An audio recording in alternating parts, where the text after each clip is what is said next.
MJ. So today on this video, I want to pick up where we left off last week, talking about the bit language of Qian, or the desire to travel.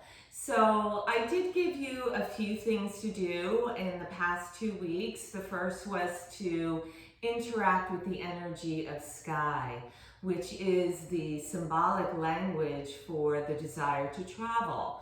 And then last week, I talked about how we needed to make sure we were grounding ourselves, because in this bit language, it is fully yang. And the way the universe works is on the two polarities of yin and yang, they need to come to the middle where there's equanimity between the 2 points. We never want to be too far in either pole. So the grounding aspect was very important to work on. Today, I want to hone in on 2 other aspects. I want to talk a little bit about the environment, or the home. So it's so important that we are surrounding ourselves with a high vibration frequency. It's not just the thoughts that we may have. Remember, our thoughts are like the weather patterns, the clouds. They come and they go. There's an ebb and flow to it all. We also have to make sure that we are surrounding ourselves with a very high frequency in order to really unlock that inner power. And part of that is to evaluate what's going on in your own surroundings. So you know that this group is all about the codes of creation to unlock our inner power. And there are 3 basically codes here. On the mat, so there are certain asanas that will bring the vibrational frequency up, which is where we want to be. We want to be in sync with source. And the bit language for the desire to travel, it has a direct connection to source. So it's extremely powerful. We're really what I like to call, we're in the quintessence. It's way, way up here. So in terms of your environment, we want to live in a state of clarity and organization. And I will be doing future posts about both of those, but organization is really key. And when we're doing that, then we're also creating more space for energy to move. The second dynamic, of course, is going to be imagery. So we see all kinds of imagery in nature, and it works with the codes of creation. It's sacred geometry. We want to make sure we're bringing that inside our environment as well. So in particular for today, talking about the bit language of Qian and our desire to travel, a really great image I'm going to grab here is my globe. It's quite heavy, okay? And the reason why the globe is a fabulous image for the desire to travel and working with this bit language of the universe, well, first of all, it's very obvious, right? So we can travel anywhere we desire in the world. But also understanding that this bit language is understanding different cultures. So when we look at the globe, we can literally begin to move forward in our mind, in our knowledge about different cultures. So that's really powerful. And when I take a look at the main element of this globe, it's metal. And it's metal for a reason. I actually keep this in my office, and I keep it in the most powerful portent for the dynamic of being closest to source at a frequency of the bit language of Qian, which is going to be northwest. So that is a plug-in element for metal.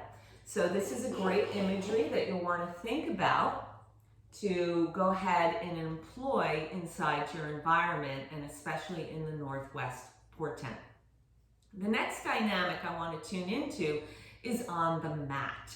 So a yoga asana that works really, really well for this desire to travel is Warrior 3 pose, or Virabhadrasana 3. for many, many reasons. And one of them is because it looks like we're actually taking flight in a plane. It also works very well with the dynamic of the codes of creation and the energy that works with the bit language of Qian, okay? So I want you to imagine that when you do take this pose, that there are 12 gates opening up all around you, above and beneath you. And these gates are heavenly gates. So we're really in connection with Source. We want to live in connection with Source, okay? So in this pose, it's really great to have blocks, and I'm going to go ahead and use them today as I'm speaking through it. You want to first off ground yourself. As I showed you in the video last week, mountain pose is a great grounding pose. So when you come into this, you want to make sure that you start grounding from the base up, or the root up. So I like to start with the padas, or the feet. If you lift the toes, you can spread them out and then just kind of flower them down one toe at a time. This will give you the energetic feel of where your feet are in relation to the earth. So you can tap into all four corners of your feet. You want to hug muscle to bone. So literally begin to engage that musculature. And as you do that, you're pulling up on the kneecaps, the quads are engaging here. This is what we call the stomach channel meridian, and that is total earth. So the earth is yin. So right there, we've got the yang and the yin blending at the center, perfecto. Yeah? We're going to stabilize the pelvis, and we're going to do that by engaging what we call the root lock muladhara. So you squeeze the perineum. That's going to automatically trigger what we call an upward fly lock, or uddiyana bandha. The belly is going to move its way up and back. That's going to actually cause the shoulders to react by softening down. Scapular shoulder blades will support the back of the heart, anahata chakra. Good. From there, there's going to be a lifting naturally through cervical spine, out through the crown. So you're going to go ahead and take one step forward. In this case, I'll take the right foot. You're going to want to really stabilize in that foot, and then bring the torso forward. And as you do so, the back leg is going to lift off the earth here. So I'm going to go ahead and use the landing gear, and I would suggest you do the same. You're going to take an inner spiral of that left thigh. So you're going to actually feel that left hip rotate down. Very strong through both legs. Dorsiflexion through the left foot. So you want to feel like you're stamping the wall behind you.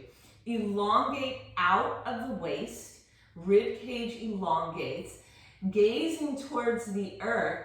So the crown of the head is in alignment with the spine right to the sacrum. Good.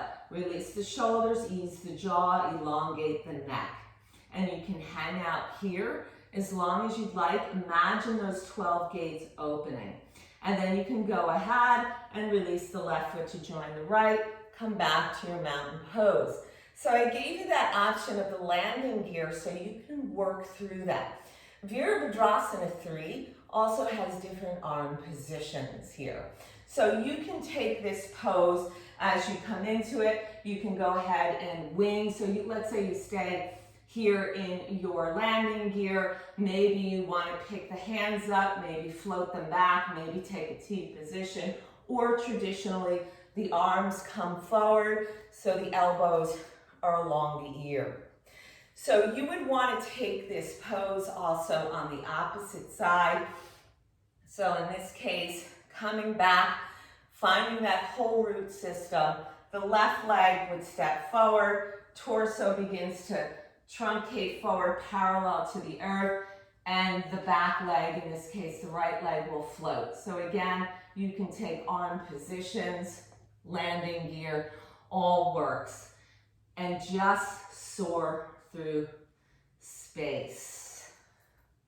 So, Virabhadrasana 3, fantastic pose as you continue to work through the desire to travel, and definitely work through your environment as well. So I hope you guys have a great day and begin to work on this aspect of the desire to travel. Namaste.